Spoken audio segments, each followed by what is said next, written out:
Hello, and I'm joined by Mr. Siddharth Banerjee, MD and SVP Pearson, India and Southeast Asia.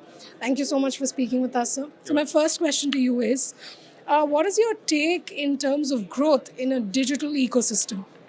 So we spoke about this in the fireside chat today. There are three things that I would like to share with the audience. The first is understanding your consumer and therefore mining consumer insights. The second is understanding the consumer journey and really owning the entire user experience, the user interfaces very, very well.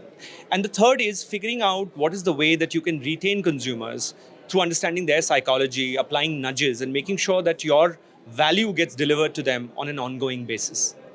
Thank you so much for that, sir. My next question to you is very simple, of course. What, according to you, are the next top trends in the digital marketing space? Maybe any three?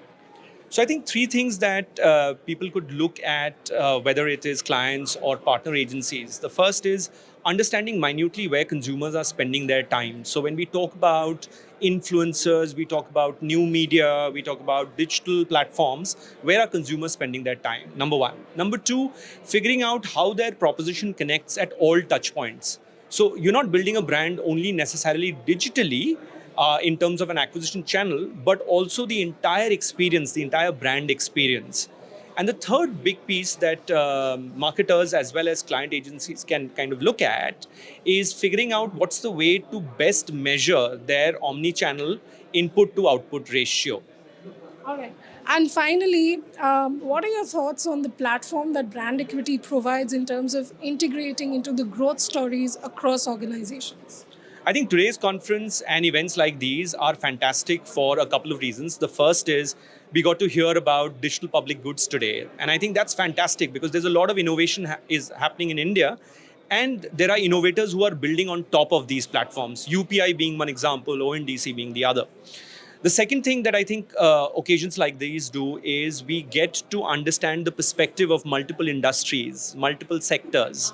And the third thing, which I want to kind of thank the organizing team for, is getting all of us physically together face to face, especially with the break that was provided due to COVID, getting the relationships back towards being together in a room and having meaningful dialogue. Thank you so much for your time, sir. Lovely talking to you. And you've heard Mr. Banerjee here. So stay tuned as we bring you more updates from all other speakers on day 2 of DG Plus Fest 2023.